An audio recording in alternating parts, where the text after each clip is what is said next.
ये देखिए सीधे मल जल बाहर जा रहा है। ऐसी गंदगी एकदम साक्षात आंखों में दिखाई दे रही है। हम कैसे नहा लें?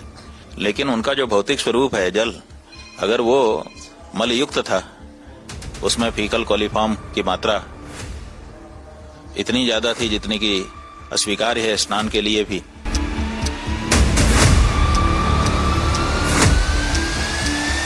नमस्कार, मैं हूं ब्रजेंद्र मिश्रा। आप देख रहे हैं न्यूज ट्रैप ऑनलाइन। प्रयागराज में गंगा यमुना का पानी स्नान और आचमन के योग्य नहीं है। ये हम नहीं कह रहे हैं, ये एनजीटी की रिपोर्ट, सीपीसीबी यानी सेंट्रल पॉल्यूशन कंट्रोल बोर्ड की रिपोर्ट और फिर शंकराचार्य अभिमुक्तेश्वरानंद जी के बयान से स्पष्ट हो रहा है। शंकराचार्य जी ने जो बयान दिया है उससे पूरे हिंदुस्तान में खलबली मच गई है।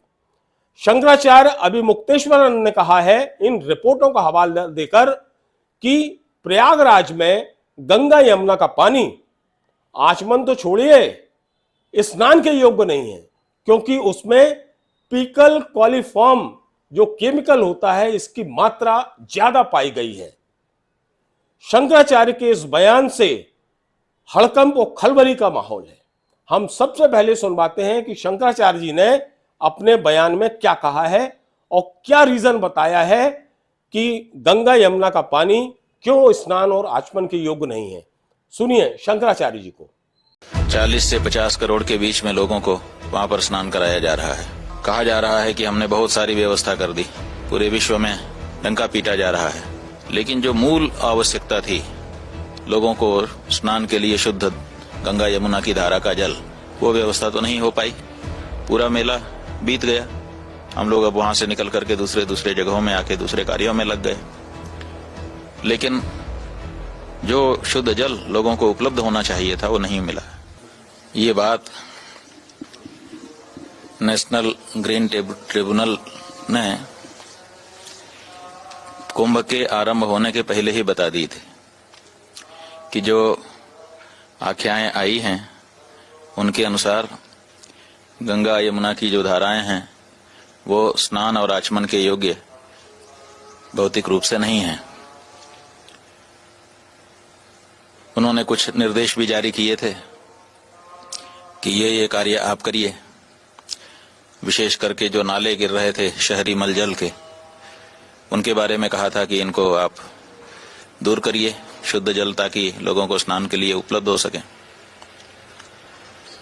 40 से 50 करोड़ के बीच में लोगों को वहां पर स्नान कराया जा रहा है।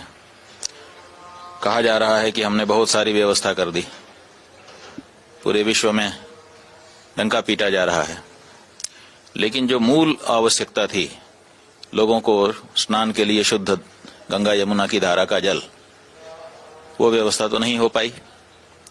जब हम कुंभ स्नान के लिए प्रयाग क्षेत्र में गए तो हमसे लोगों ने पूछा कि बड़ी व्यवस्था है, आप क्या कह रहे हैं? हमने कहा भाई व्यवस्था के लिए तो हम आए नहीं हैं। हाँ, एक व्यवस्था जरूर हमको चाहिए और हर प्रयाग के आने वाले के लिए चाहिए, और वो ये है कि उसको शुद्ध जल की धारा मिल जाए जिसमें वो डुबकी लगा सके।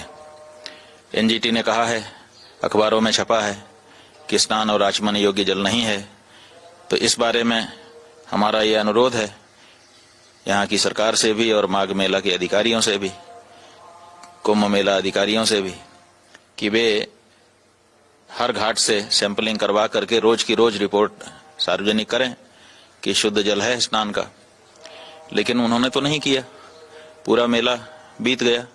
हम लोग अब वहां से निकल करके दूसरे जगहों में आके दूसरे कार्यों में लग गए, लेकिन जो शुद्ध जल लोगों को उपलब्ध होना चाहिए था वो नहीं मिला। हमारे साथ के बहुत से ऐसे लोग जो काम में लगे रहे, समय समय पर मौका देख करके स्नान के लिए जाते थे, कई लोग उसमें वापस आ गए, वीडियो बना के लाते थे हमारे लिए कि ये देखिए सीधे मल जल बाहर जा रहा है। ऐसी गंदगी एकदम साक्षात आंखों में दिखाई दे रही है। हम कैसे नहा लें?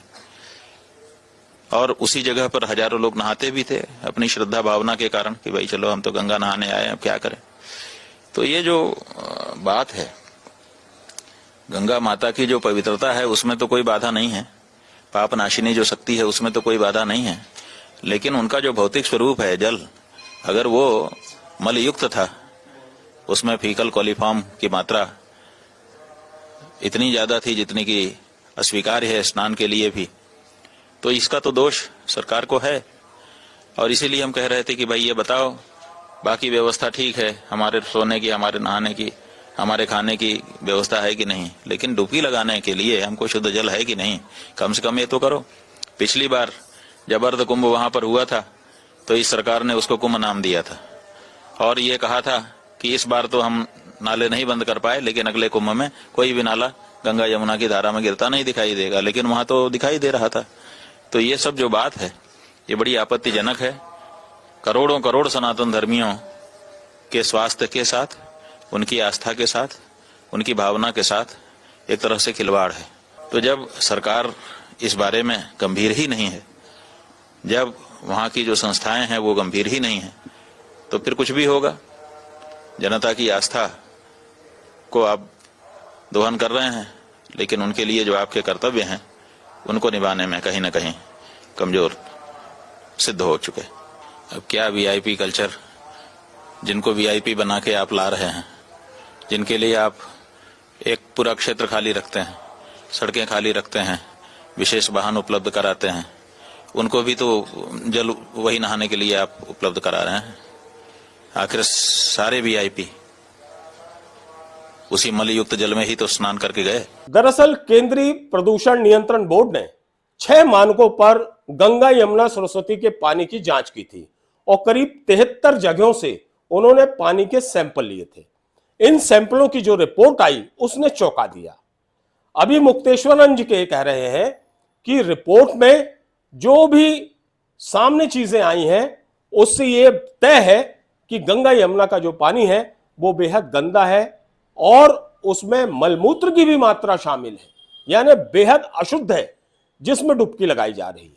शंकराचार्य जी कह रहे हैं कि इसमें पूरी देश और दुनिया के लोगों ने डुबकी लगाई है और वास्तव में ये बहुत ज्यादा प्रदूषित पानी है।